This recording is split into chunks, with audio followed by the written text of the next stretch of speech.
Hello and welcome to the Building Foundations podcast. I'm joined by Sonia today. Sonia, would you just introduce yourself, please? Yeah, my name is Sonia Desloges. I am a quantity surveyor by background. However, I am now spending my whole time helping APC candidates to become chartered with their ICS. That's it. Do you want to know more? I'll ask you to go into detail about each individual thing as we go along, if that's okay. Probably the best place to start initially then would be in terms of how you've got into the industry. So how did you get into construction and property? Is that what you've always done? If you got a background before that? Yeah, no, not at all. I didn't start in construction whatsoever. It's my second career. I've always been interested in construction. So I was born in France, grew up in France. My parents were savvy investors. So they invested in real estate. To get maximum benefit from the tax relief, they used to invest in new build. So I spent all my childhood and teenage years on building sites. So I was born to it, but I didn't know what a quantity surveyor was, didn't know what a project manager was. All I knew was the architect, the civil engineer, and the site manager. That's all I knew. So when I did my levels, I wanted to go that way. It was in France 25 years ago. And I went to, you're a woman. What do you think? It was not a job for women, especially not in France. So I just decided to do a degree in business management. You cannot go wrong with business management, just opened many doors and started working back in the construction industry. I was an accountant for house builders, my first job. Then I became an accountant and a business analyst for a supplier of concrete products to the construction industry. And then a business analyst for a supplier of curtain walling on aluminium windows to the construction industry. I just could not get away. I just couldn't avoid it. And I was not even looking for this type of jobs. They were coming to me. So still not happy. My father, who doesn't like people not to do anything about anything when they're not happy, just told me, pack your suitcase, go to the UK for 6 months, travel it, just grow up as a person and then come back and decide what you want to do in life. I immediately found a job on site for a property manager doing all kinds of maintenance works. As I said, I grew up on building sites, so you name it, I could do tiling, I could do painting, I could do anything, even sewing curtains. So they specialized in student accommodation. So we're very busy in the summer, just like repairing everything that students might have damaged. We were busy. Yeah, I can imagine you were busy with that. Yes. I was not very well paid after saying that job. So someone very kindly offered me a job selling luxury British cars in a car dealership. So the Bentleys, the Jaguars, the Lotus, Rolls-Royce. I was introduced to a wonderful lifestyle. It was a family business, wealthy people. They really took me under their wing. And it turned out that selling cars was a hobby for them. They were actually a contractor and a property manager. So they got me work experience on the contracting side. I worked for a few days with a quantity surveyor, and I thought, that's for me. That's the job I want to do. So completely by accident, as you can tell, just like moving around on that one, just one day finding something I really, really liked.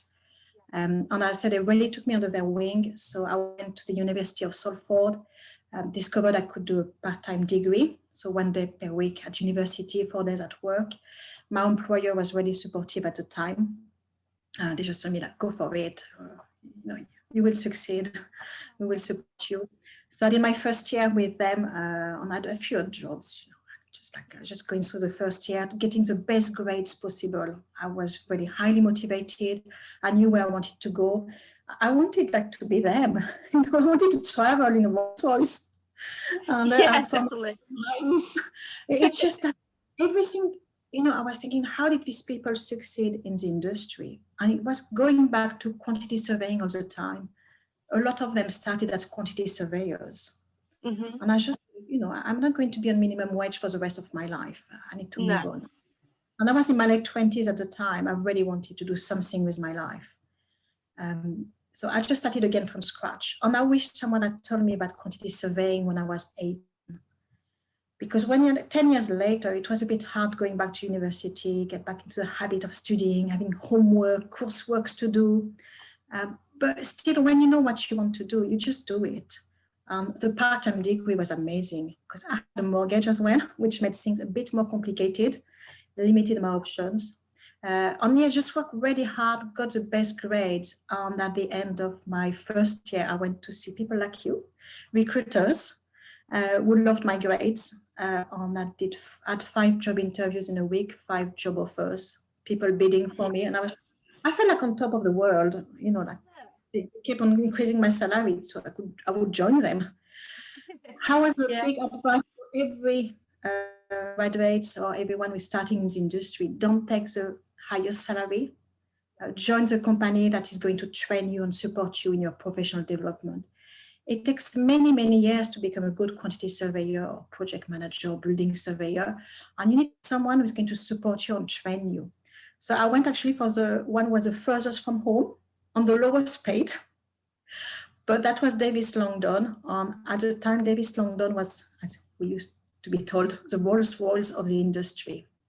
And I stayed there for almost 9 years.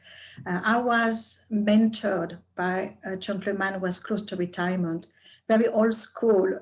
I used to go with him with questions. Oh, I don't know how to do that.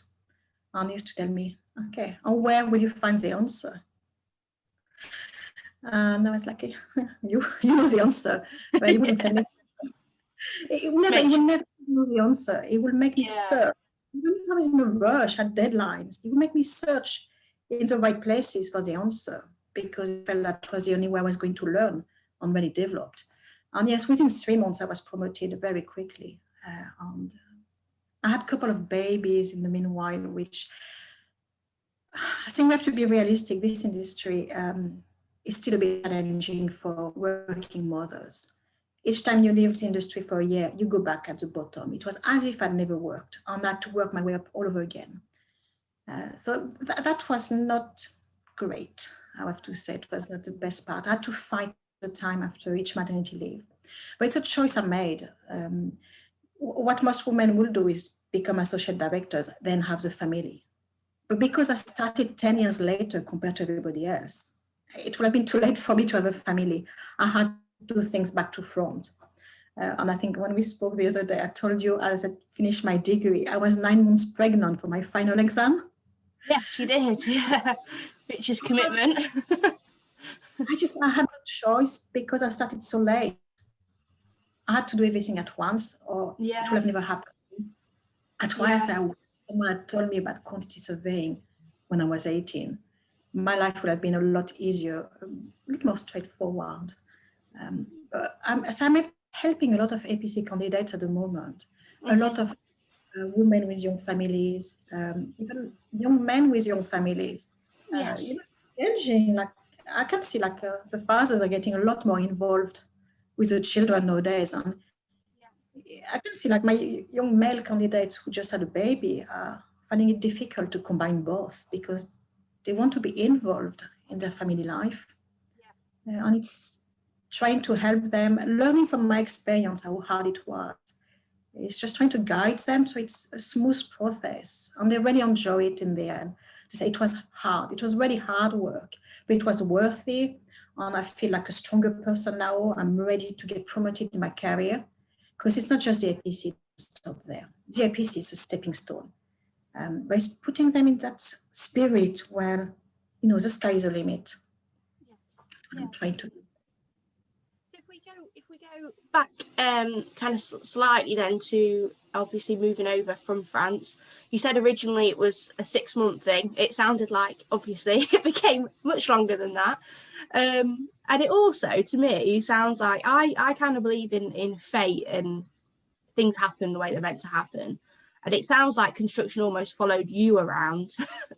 And I believe that you're in construction, obviously, for a reason, as kind of cliche as that sounds. But how did it obviously you came over 6 months. It mustn't have been, the worst experience for you to stay. But how was it moving from family to the UK?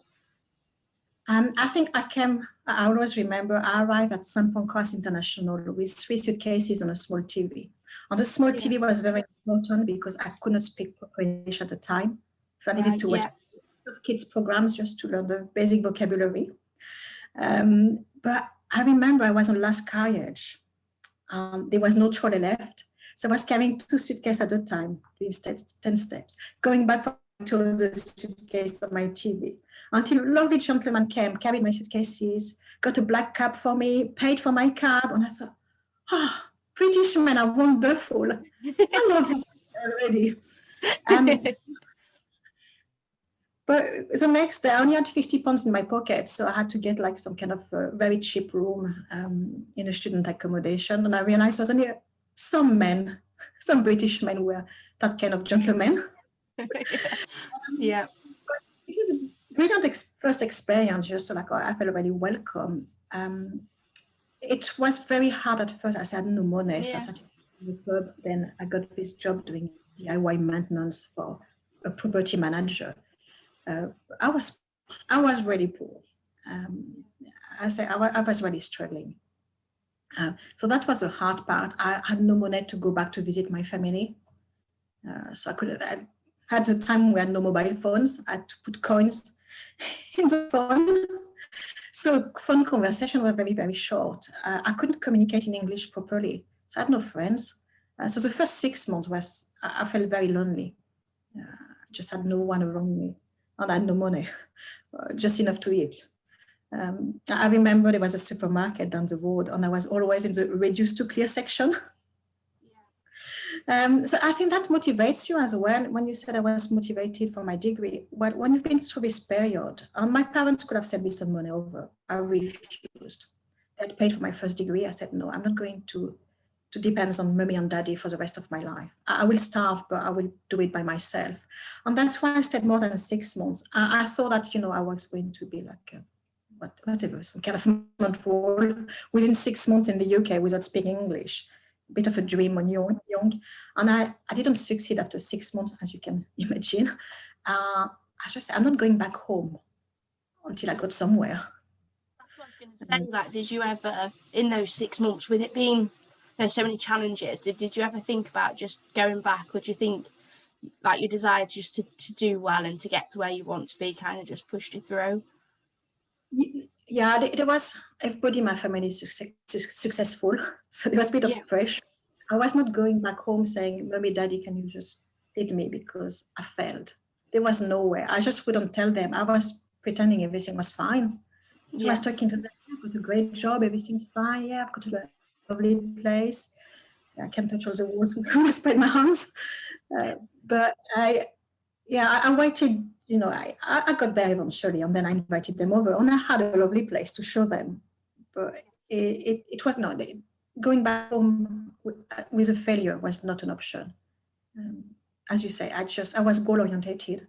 I just didn't know how to get there at the time. So I just go back. If I knew about quantity surveying, I would have enrolled at university straight upon arrival. But it took me a few years. That's something that kind of comes up a lot when I've been recording these episodes, and it comes up when I speak to people anyway, as a recruiter, but is that most people don't actually, a lot of people don't actually know about, quantity surveying, building surveying, valuation surveying, etc. When they're at school, I didn't. The only thing I knew about was probably like a bricklayer, probably a site manager, and that's probably about it. I had no exposure to it, no exposure at all. And then I started recruiting, and I kind of got put in the property and surveying sector, so I had to learn it. And I really love recruiting within it, but I kind of wish I'd known about it also when I was at school, and I think more people should know about it. I think it's definitely one of the barriers, which we'll kind of come on to as well. But the next question I was going to ask you is about the quantity surveying side then. So you said that really you went into quantity surveying because you got that exposure to that side of things from the contractors, etc., that you worked for and you spoke to. In terms of quantity surveying, if you're speaking to an absolute novice, maybe somebody who is finishing school and is thinking, which route shall I go down? What would you say the good points about being a quantity surveyor are, and the things that they should kind of consider? Well, actually, I do a lot of these talks in the schools and even universities. I'm doing one tonight. Yeah. Fantastic. We do it online nowadays. I used to go face to face, even doing workshops where making them like, I did a house extension a few years ago, so I just took my plans and made them measure it. What they enjoy the most, so measuring, you calculate how many square meters of tiling you need, how many cubic meters of concrete. That will appeal to people who enjoy math. Then you've got all the price books, and when you work for a big company or you've got a lot of experience, you've got your own cost data to price each of the item, and you just have a budget. To me, the exciting part was when I present a cost plan to a client, and then we go out to tender, we open the tenders, and all the tenders are within my budget, and I'm like, yes, that was right. I think that was quite exciting to me. It was exciting for everyone. I found for the high school students, what they found the most exciting is when I told them, I'm sorry, but I cannot afford the price you gave me. Give me ideas to make it cheaper. They loved it. They absolutely loved it because I was a client. They were working by my side to develop a project within my budget. And they come in with brilliant ideas saying like, well, do you need such a big kitchen? Do you need such big windows? Because I'd realized looking through the price books that a wall would be cheaper than a window per square meter. And all of these things, it's just like taking things apart to make them fit together in a complete project at the end. And I think this is what quantity surveying is turning into. You know, anyone can do a cost plan nowadays. We've got a lot of IT software. As long as you've got access to some cost data, anyone can do a cost plan. And I've seen it with my recent clients, how they were trying to get my templates so they could do their own cost plan without paying me in the future. So the days of doing just plans are over. What we need to be is really like be at the client side and guiding them so to deliver greater value, to really have the building of their dreams. And sometimes a client doesn't even know what they want. Yeah. And that's by having these conversations. That was, I went to project management a few times because it's really linked, project management and quantity surveying. We work together very closely. And sometimes on small projects, we will easily have both roles. And we're having a bit of this debate between when we assess in project management for the RICS, that probably the best project managers, I thought we did a degree in building surveying or quantity surveying before becoming project managers. It makes them a lot more agile. They can adapt a lot more to their clients' needs. So that's just like a little point in project management. I think to me the exciting part, and it is very different in France. You know, in France, the architect is a leader. The quantity surveyor just have to accept whatever the architect says.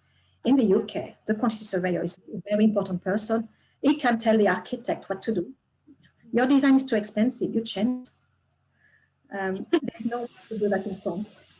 I will lose my job. Oh, is that how it's different? Yeah, that's why I interesting. I'd rather be a quantity surveyor in the UK, as you can imagine. Yeah, that's interesting though. I didn't know there's such a difference in the way that they can do things and the emphasis on the role of a quantity surveyor. Yeah, that's interesting. I know like all the large companies, so the Davis London at the time, so I come now, Turner & Townsend, Arcadis, all these big consultancies, they try to set up offices in Paris. But really, unless you work for an architect, clients in France don't really understand what you're doing. It's not mega projects really that they will find a benefit in having like a separate quantity surveyor. Otherwise, the architect in France will appoint the quantity surveyor. Here, it's a client who chooses quantity surveyor. You really get very close, you get involved.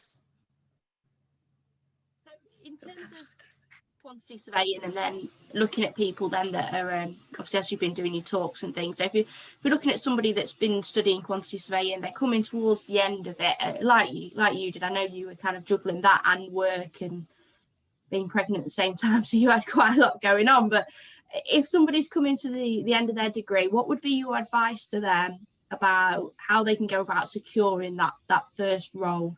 And you already mentioned some of the key things that they should look for, like training and development, but is there anything else that you think is important that they consider? Yes. Okay. So getting good grades, I think, as I said, like when you're getting your first is great when you start. When you've got 10 years experience, class degree probably is less relevant. But when you're looking for your first job, having a first class degree makes a difference. So stop partying, start studying a bit harder, do whatever it takes to get higher. I know the first year at university, we just party all the time. Let's be realistic. We studied 3 months in the first year. Nobody remembers anything about measurement because we're partying too much. So it's usually a write-off for most students. Part-time and you have no choice, you have to study a bit harder. But yes, get your grades up. It makes a difference for the first job. A lot of the big contractors and the big consultancies have a graduate program. So I'm sorry, Jess, they don't need, they've got their own recruitment system. I would just prioritize applying for them, but thousands of students apply every year and they only take like a few dozens of students every year. So you still have some work just to place all the other students, all the other graduates. But yeah, I will say that if you can get a graduate program, that is your best chance to start well in the industry. To get into the graduate program, you have to be really ambitious. You have to be goal-driven. You need to know what you want to do in life. That is really important. That makes a difference. They want people who are, this consultancy are recognized as the most performant, the best in the industry for a reason. They have the best people. So they have to make sure that you match their culture. Ambitious, hardworking, just goal-driven. Having a bit of work experience, even doing a sandwich year, will really help to have something on your CV. I always said, I actually work at McDonald's, flipping burgers. And actually that helped me to get my first job because they said, if you lasted a year at McDonald's while doing your degree, you must be hardworking. Yeah, you must be able to take orders. Yeah. So when I saw someone serious, they worked at McDonald's for like a year or 2 years as they were at university. There must be someone who is hardworking. So you don't think that any work experience is good. Sorry, Jess, you cut off. No, I agree with you. I think it doesn't matter what job it is that you're doing while you're at university. You can learn something from any job you do. I absolutely agree with that. That's good advice. Hopefully any undergraduates didn't turn off listening to this episode when it broadcasts after the stop partying bit. Hopefully they listen to the rest of the advice. But no, that's really good. So focus on trying to get the best possible degree that you can. Then look at the bigger picture and what companies you want to join. Try and be competitive as possible. And I guess the advice that you were giving there about not just going into one of those graduate programs, trying to get in and talking about, I just want to get in, I want to start learning. It's actually thinking, where do I want to be in 5 years' time? Do I want to become chartered? What do I want to be working on in the future? That sort of thing. Yes, there are a couple of things. So I was talking about stop partying. Actually, socializing and networking is extremely important in the future. Yes. When I was looking for jobs, former university friends actually introduced me to some companies, which meant that I was able to cut some of the recruitment process because I was directly introduced by some friends from university. So networking is extremely important. It's a very cool industry. We know each other. Everybody knows everyone. It's never one in the industry is too small. At least the surveying profession. Yeah, I agree with you. I think LinkedIn as well is a great platform for that, isn't it? For networking. Yeah. Students, the RICS are the APC or RICS APC assessment group on LinkedIn, which is really, really good to join. So even if you're not sitting your APC yet, just read the question, read the comments, give you a vibe for what's going to you in 2 or 3 years' time. It's never too early to join on LinkedIn. I know at the moment it's a bit difficult, but there's always networking events, like people go party. It's the party, people go drinking, but we exchange business cards, we exchange phone numbers. It's just learning to keep in touch with people every 6 months, which is a bit difficult when you're a student because you're just like, what am I going to talk about? But you will find this little common interest. I was just like, hey, let's have a drink, let's go for a coffee, and just like talk about non-work related things, because that's all you have to talk about. On one day, you have to apply for this job and you know this person, which is always a benefit. There was a networking as well, as you said, deciding what you want to do quite early. So let's stick to quantity surveying, for example. If you start in infrastructure, it's going to be very hard for you to move to building afterwards. So if your aim is to build office blocks and you start in infrastructure, you might find the transition very, very difficult, unless you want to start rock bottom again and take a pay cut. So not many people are prepared to do that. Taking a pay cut to go back up after, it's like it. However, if you start in building, then it opens doors. You can go in infrastructure later on if you want. So just be careful. It's the same. Do you want to work for a contractor or directly for a client? It's a different job. Contracting is a lot more stressful. You're on site, you're hands-on, you've got control over your supply chain, you make things happen. On the client side, you very active pre-contract before there's a contractor on board, and then you take like more of a step back unless there are problems happening from a budget perspective. You're a lot more reactive. So it depends what you want to do. Do you want to work on the design development aspect, or do you want to build things? And once again, it can be challenging. It's not impossible, but it's nice to know which side you want to work on. Yeah, I was going to say that because I actually spoke to somebody who's coming up to the end of their degree, and I don't really place graduates, but wherever I can, I'll have a chat with them and give them any advice. So one of their questions was, they weren't sure yet whether they wanted to work for a contractor or whether they wanted to be like client side consultancy, that side of things.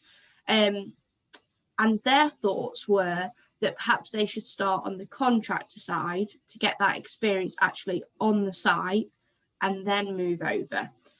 Would you say, I know you kind of touched upon it then, but would you say that would be sensible, or do you think it would be better to do it the other way around if you don't know yet what you want to do? You can transition relatively easily at the beginning of your career. Once you've got 10 years experience, the transition becomes difficult because you have to take a pay cut. You've got families, you've got mortgages. I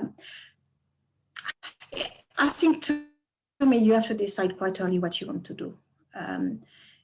We've got some form of procurement route, which might be alien to many people, the young people listening. She's construction management.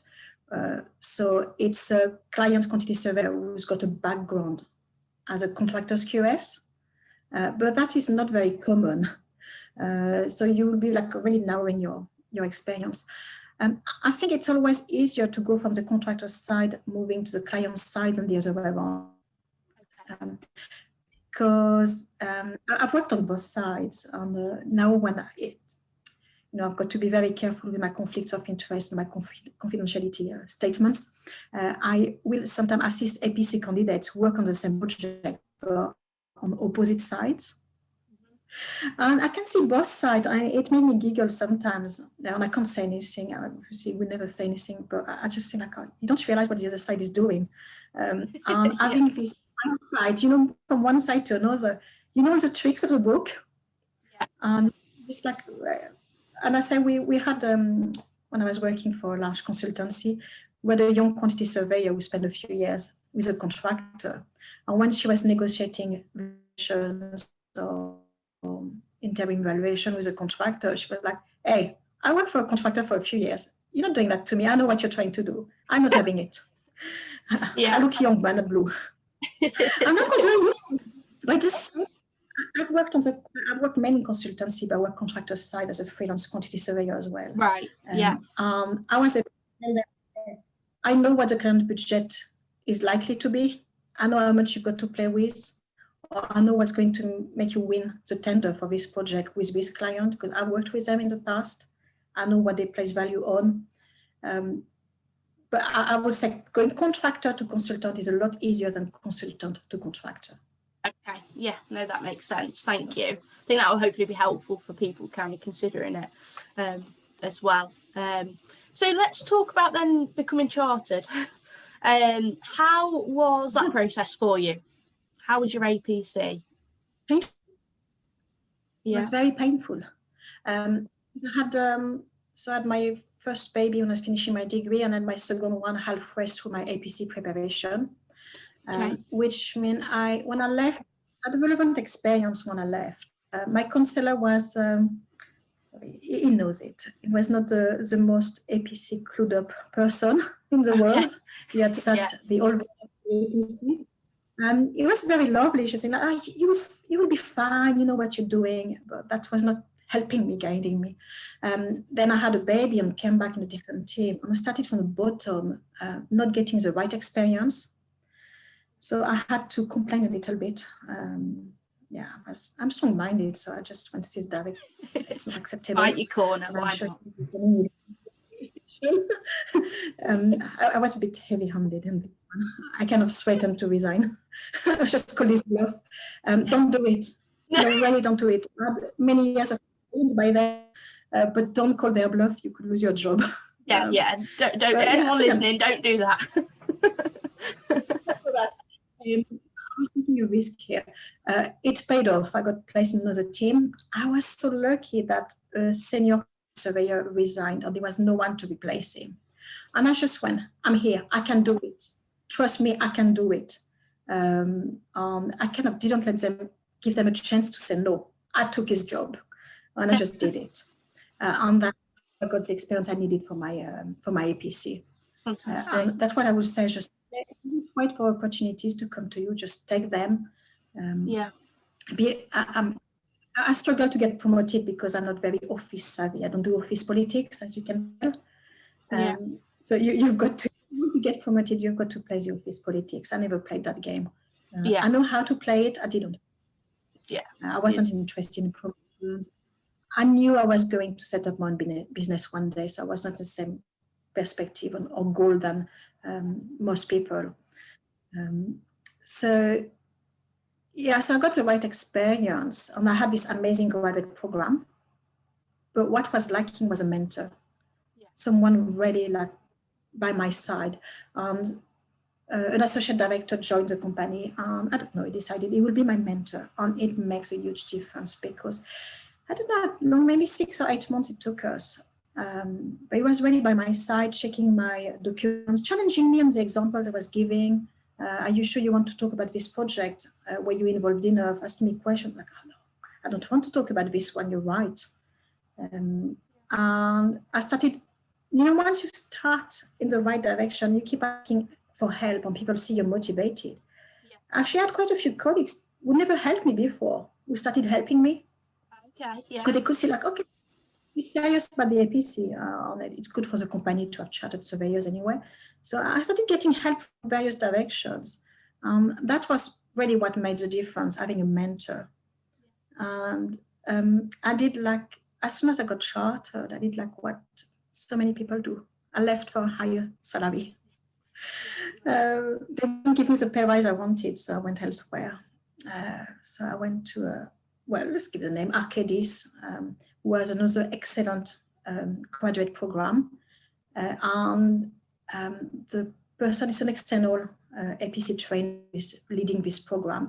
He always relied on some of the staff helping him with duties. So I volunteered, obviously. I just had an amazing mentor. I volunteered to be an APC mentor as a benevol for Arcadis candidates. I found it so rewarding. When my first candidate got chartered, I was absolutely over the moon, probably as excited as when I got chartered myself. I knew there was something there for me. That all, that bit there that you just said will lead on well to kind of what you're doing now. But just to take it back a little bit to actually completing your APC. So when you were going through the actual, sorry if you can hear my dog barking in the background, when you were actually going on to the interview side of the APC, then how was that? Because that's the bit most people find the hardest. Oh, I was the opposite of most candidates. I was lucky one of my colleagues was sitting at the same time at the same day. So there's this waiting room where they put all the candidates in some kind of circle so we can see each other. And nobody speaks. You wait there for 15 minutes and you can feel the stress in the room. You can feel it.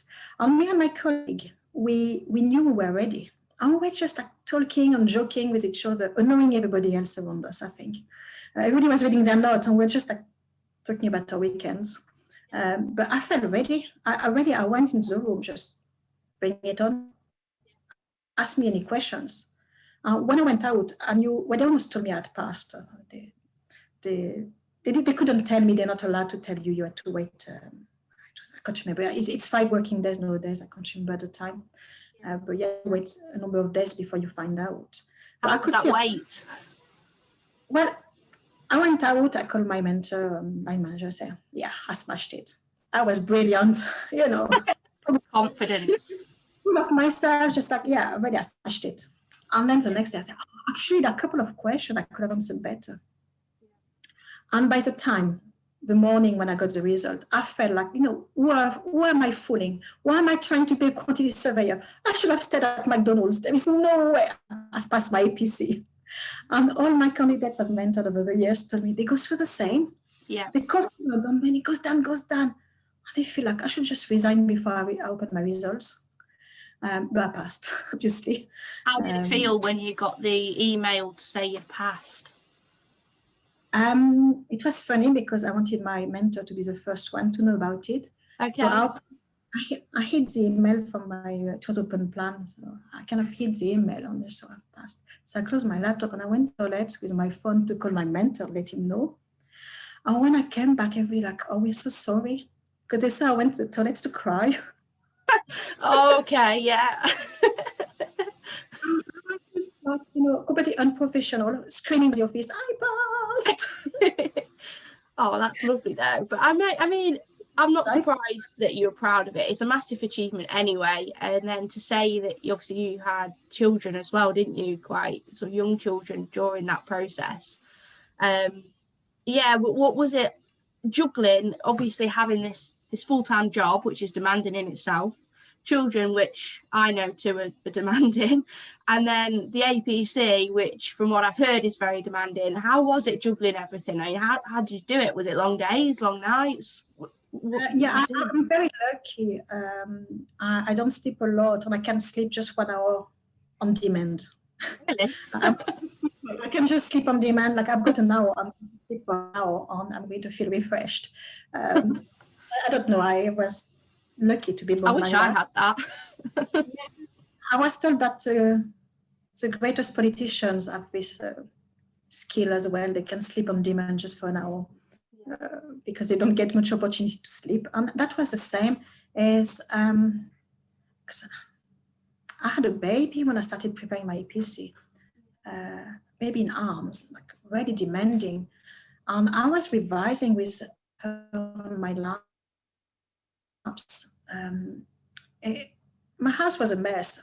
There was things I had to give up. For example, my husband has to do all the cooking. I just couldn't cook. He had to do the cooking, food shopping, and he still does it.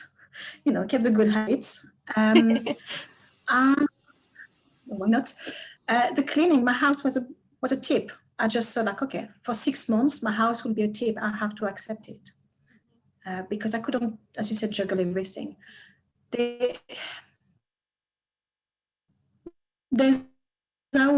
just like, yeah, I was missing a lot on socializing. And I was just telling my friend, it's just for 6 months, I will be back. But at the moment, I'm not going out. I'm just studying. Every spare minute is studying. It's just making your priorities right.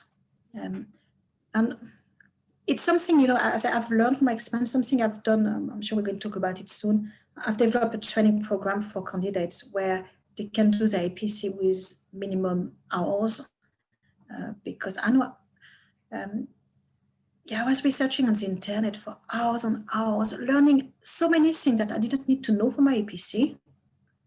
I just saw I needed to know absolutely everything about the construction industry, which you don't.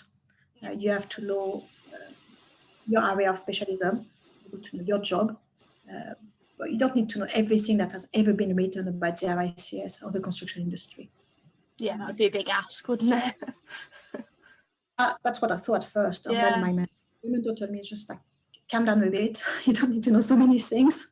Yeah, well, if you haven't been told that during the process, then you don't know, do you? And you would just want to learn everything just to make sure you've covered all bases. So I totally understand that. So obviously you're testament then to the fact that you can have a lot going on and a lot of plates to spin and you can still do it. Absolutely. It's, as I said, once you know what you're doing and why you're doing it. I knew exactly why I wanted to be chartered. I wanted to set up my own business. That was my motivation at the time. It took me a bit longer to get there, but I thought I was going to set up on my own. So I needed to be chartered for that. And as you said, just priority on getting support where you can. Actually, my mother came for a couple of weeks just before my APC. She was just making sure I was getting a bit of sleep on the seafood. But I had a list of, I'd prepared myself a list of question and answers, potential question and answers for the APC. She couldn't speak very good English, but what she did was she was asking me the question and I couldn't see the answer. So I was trying to answer the best I could. And just having someone to ask you a question, she didn't have a clue about the answers. She didn't even know what the questions meant. She was just filling the words with. Yeah, but it's helpful, isn't it? It's helpful having somebody just asking them and you not just reading it and what you've wrote in your head, thinking it, but actually saying it out loud, because that's what you're going to have to do at the interview. Yes, yeah, I needed. That's something like I've just started doing with like my April intake of APC candidates. I won't call them graduates because I've got all type of ages. I've got people who are my age sitting their APC. No, there's no age to sit your APC. And that's what I started doing with them is like we've got online quizzes where the question is being asked. They can't see the answer, but then they see they can click the next page and see the answer straight away. So it's like having my mother asking the questions, but you don't actually need someone next to you. The computer is doing it for you. That's good. That's really good. Yeah, I just felt like it helped me so much at the time. Just so like, I cannot be asking the question to every candidate. No, but that'll be helpful for them. Just like I said, just speaking. Having the computer asking you the questions and not showing you the answer straight away. It's not a multiple choice. It's open questions. You have to think on your feet. I think that will help people a lot. Yeah, definitely. So we'll move on to that then. So obviously you became chartered. You gained project management experience as well. You kind of moved up the ladder, and then you mentioned earlier on that you then started kind of mentoring others that were going to go through their APC as well. And then you decided you'd got to the point where you could have your own business. And instead of, I guess, choosing like a construction business, you actually chose to go down the APC route, didn't you, and mentoring others. What was that choice to you? Like, how did you come about making that choice? It's quite clear that you're passionate about helping people, but what tell me the thought process behind it. I think it took me a couple of years before I took the plunge. So I started mentoring in 2013, free of charge, because I was nice. I got really involved with all of our RICS office. There were also APC mentors, benevolent volunteers. Okay. Doing some French, volunteers for the RICS. We got together. We started organizing APC workshops free of charge, but sponsored by the RICS. I had some of my employers or former employers giving us room as well to host the events. They were really popular. And there is a point when, because we were becoming popular, we're all getting really, really busy with demand. And I was really struggling at some point to have my family, a full-time job, and helping candidates in a meaningful manner. And I felt I was failing on the three aspects. Okay.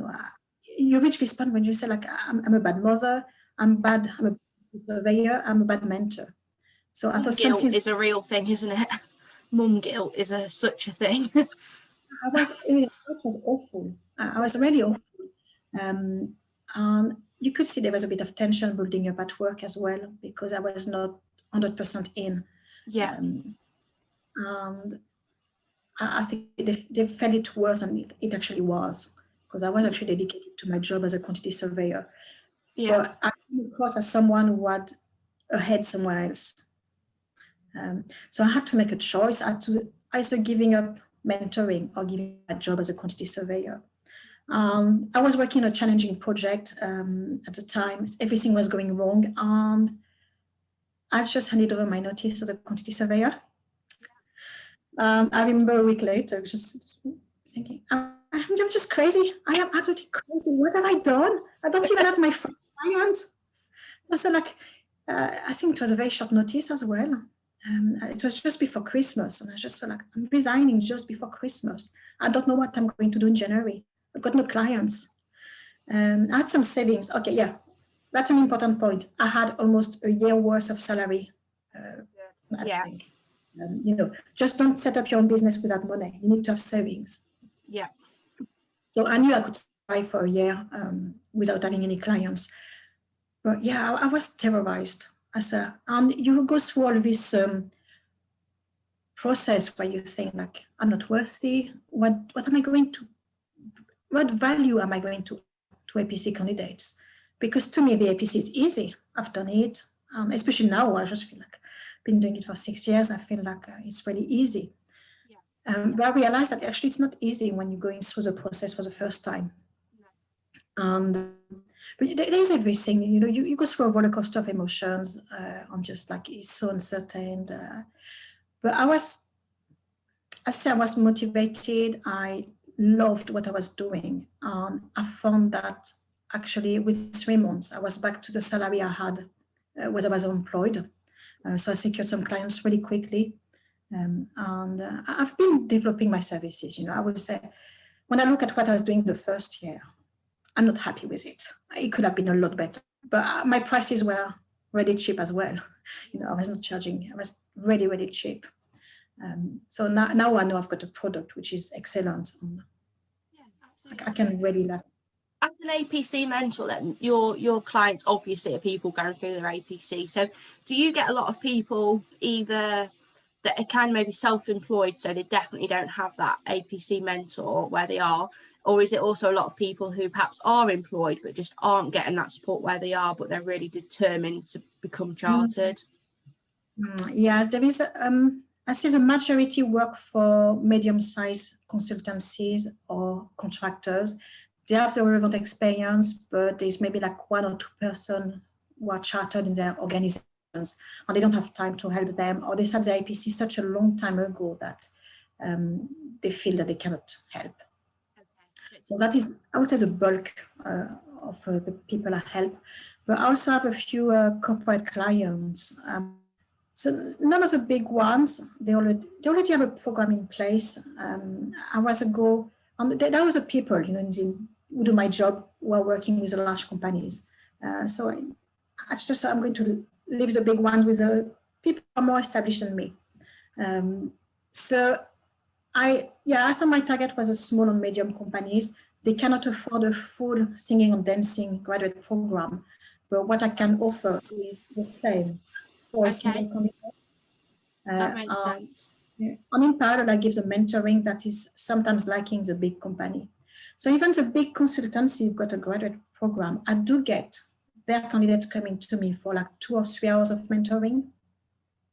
It's just like complement what they already have. It's just this one-to-one contact that they not always get for many reasons. You can imagine as a business, you want your staff to work, not to be mentoring all the time. You need fees coming in. I know for the medium companies, they find that employing an external mentor is financially more viable than engaging a full-time chartered surveyor who will also mentor their candidates. Yeah, definitely. So it's mainly the actual companies then that hire you to support them. It's about 50-50. 50-50, okay. I'm not counted. I'm not counted. I've got a growing number of companies who will pay for their candidates, but usually it's a candidate who approach me first. And then we have a chat with a company who think it's a good idea, and they say like, okay, we'll pay for it. We'll support your training. We'll pay for Sonia's fees.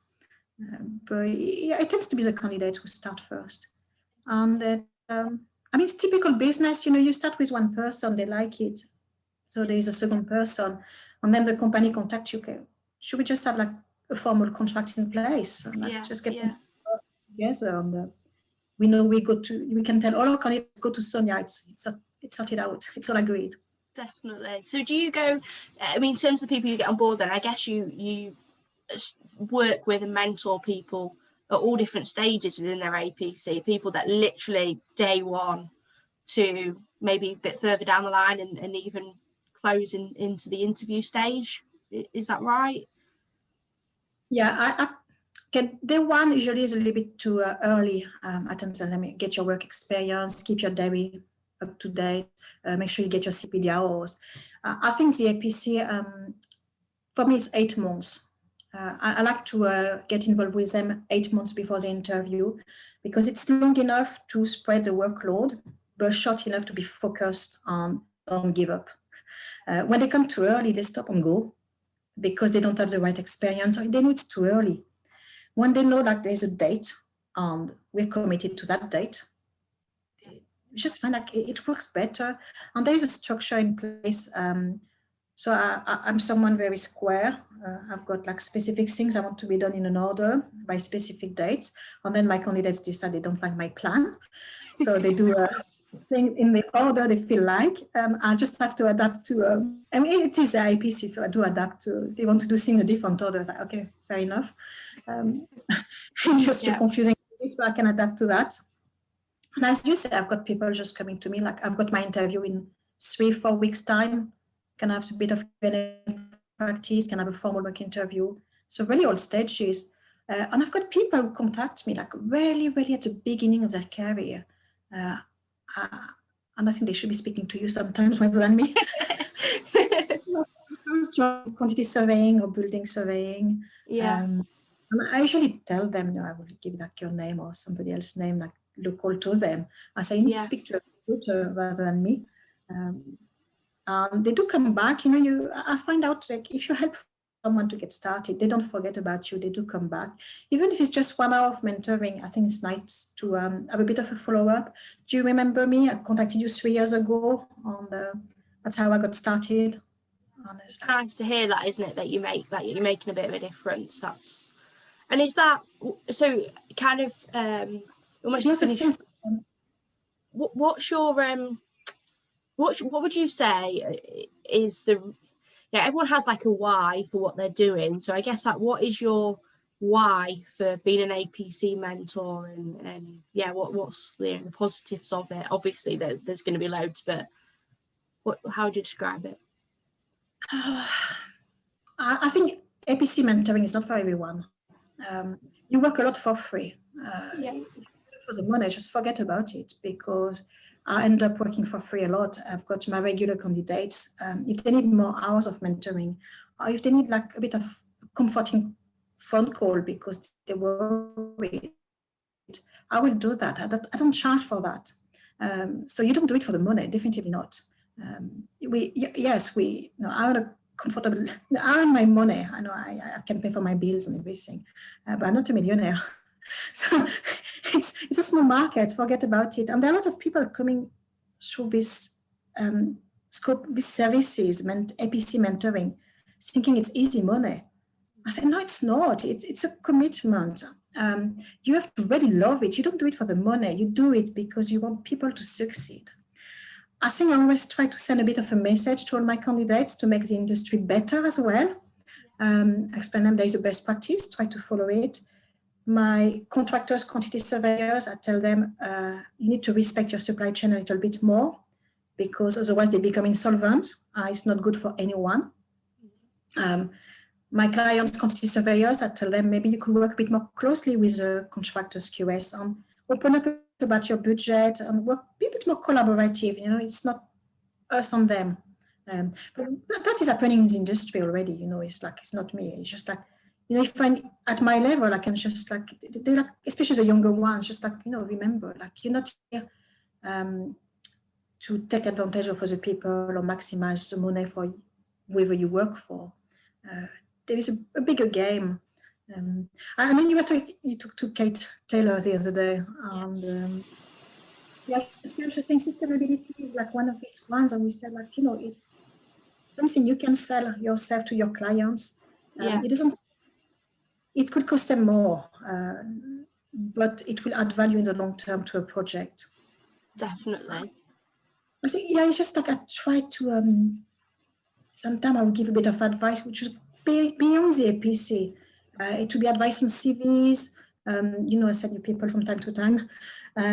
It's about finding a new job. It's about getting promoted. I said, I didn't want to play the office politics, but I know what it takes to get promoted in an office in the corporate world. And sometimes it's something, I don't even charge people for that. It's just they got chartered, they come back to me. I've got a few who said, I want to set up my own business like you, but as a building surveyor or a quantity surveyor. I will give them a bit of advice just to get started. So as you said, you spoke to Kate, and Kate did that for me at the time. Yeah, I think something we forgot to mention that, you know, when I handed over my notice, first thing I did was finding a mentor for my new business, my startup, and that was Kate Taylor. She really fantastic. She was amazing. Kate's lovely, isn't she? So helpful. And it was probably like a 2 hours conversation about how to get started. Then it was nothing big after, just a little text from time to time, how you're doing, or I've seen your article on LinkedIn, it's good. You know, just a little kind word from time to time, just to know that you're not alone. Sometimes all you need. That's sometimes all you need. And it's, I think you and Kate have quite a similar mentality in the fact that you do want to make a difference, and you know, the things that the advice that you give to your you know, your clients for free in terms of what to do after their APC, what not to do, that sort of thing. I think that's quite similar. And all those little things, even if just one person listens to you, it's going to impact somewhere in the industry, isn't it? It's really important. Well, I hope that it will impact in a positive way. Actually, training and mentoring is what makes the future. Yeah. And I always laugh when I was mentoring people for the APC, and then my employer would look like for a new graduate or like newly chartered surveyor. I would say, well, there is this person, I kind of molded it. He's been molded my way. So I was a companion. Yeah. I had a few people like that. I feel like they've been molded my way. That's why companies should invest in mentoring, by the way. Absolutely. No, I agree. I think I think it's a no-brainer really for the companies that can't get people through becoming chartered themselves, or just can't give people that much time, because if they invest in bringing somebody like yourself in that's going to help them, then ultimately those candidates are going to potentially stay with the company a lot longer. They're going to do better in their career. They're going to in turn do better for the company. It's just a circle, isn't it? But if one cog comes off that and they don't invest in the people that they've got on board, you know, that's the biggest frustration I get from people I speak to, is that they're just not getting that support, and they've asked for it. They're fighting for it. They've sometimes even threatened to leave, like you, and it's just not happening. And that is one of the main reasons I think I see a lot of people leave companies. So they should 100% get somebody in if they can't do it themselves. I keep in touch with a lot of my candidates. It's community. I won't say they're like my children, but they are my proteges. I really care for them, and we keep in touch. A lot of them got promoted to director level now. So I started 6 years ago. So some of them have moved up. It's interesting because they are bringing me like new candidates. They're the kind of people who actually sign up for me for corporate agreements. You don't forget your mentors. No. I feel like maybe I need to talk to myself. No, you're sorry, back. I had technical issues there. I heard up to the bit where you don't forget your mentors, and I agree. Anybody that's ever given me any advice as a recruiter, I I know them all and I still keep in contact with them. I think it's important to keep those relationships going, and ultimately they've made a big difference in your career. So yeah, it's important. So we'll just kind of sort of conscious of the time, but we'll kind of bring it to a little bit of a close. And one of the things that I do like to talk about is just like basically challenges that we have in the industry at the moment, and what you think they are, and potentially how you think we might be able to overcome them as well. What would you say? Oh, okay. Well, yes, we've got COVID, we've got Brexit. Yes. The classic ones. I am a little bit concerned about city centres developments, because I was working as a freelance surveyor just over a year ago before COVID. We are working a lot on the city centres, office developments, a lot of retail, commercial, and I'm a bit worried for this type of project that they may never happen because of the shift working from home, on online retailing. I was speaking to my APC candidates. There seem to be a big boom in out of town warehousing project, online shopping. It's a big boom. So it might change a lot. Infrastructure is still booming, and infrastructure, telecoms, internet is booming. And you can be a quantity surveyor or surveyor of any sort in telecommunications.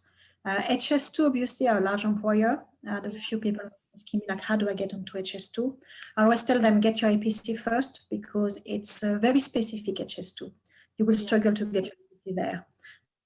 So I would say get your APC elsewhere and then move to HS2. We've got the metro link next to where I live. Airports, it will come back. It's stagnating, it will come back. We will travel again. So infrastructure is really somewhere that I will not neglect as a quantity surveyor. Building surveyors, it's a bit hard to find a job as a building surveyor. It's nothing new. And I would say be open up to other opportunities like project management and facilities management, because you have the skills. And that can be like, you won't be called a building surveyor, but they're not a bad job.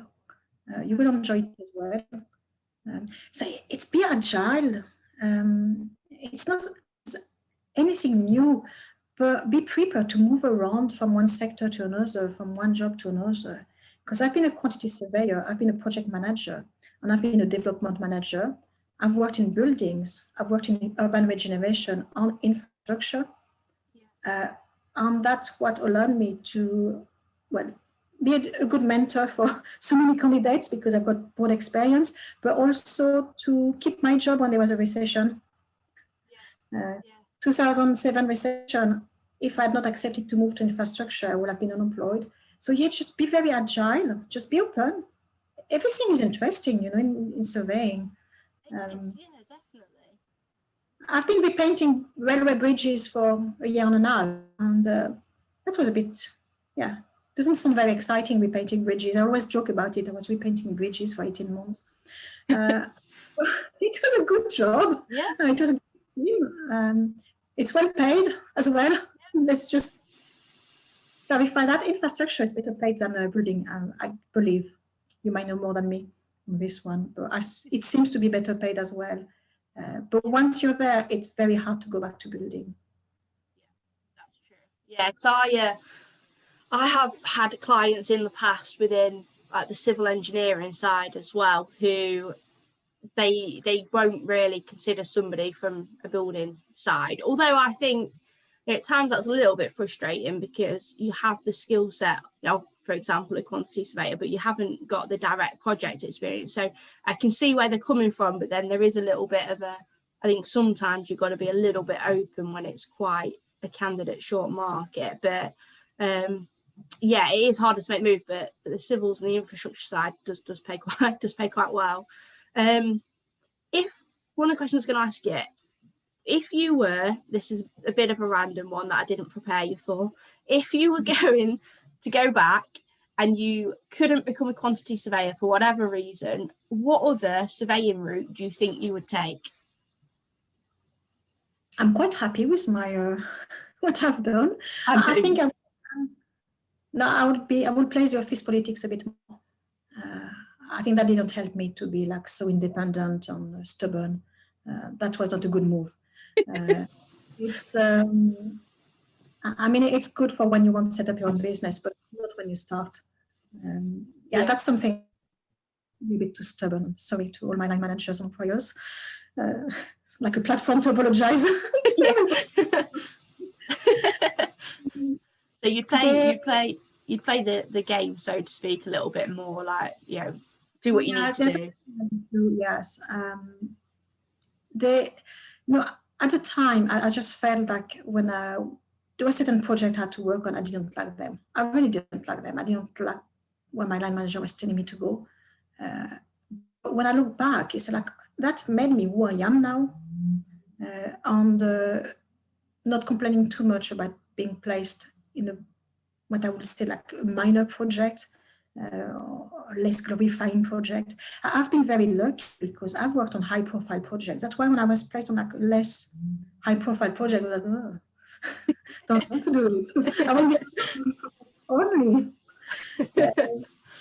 It just everything is useful.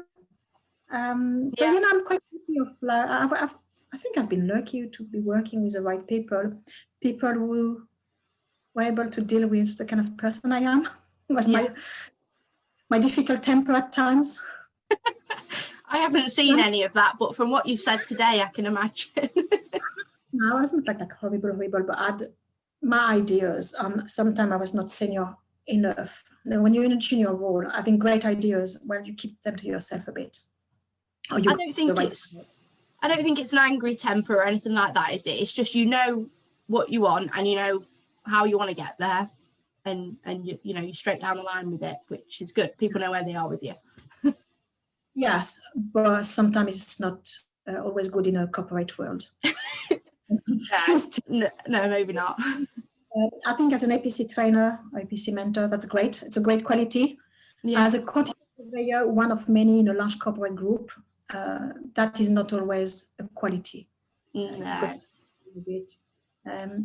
So your soft skills, I call it office politics, but let's just call it soft skills. It's a bit more diplomatic. Your soft skills are very important, and that's one thing I will do, is just like work on my soft skills. Advice to other people there, work on your soft skills.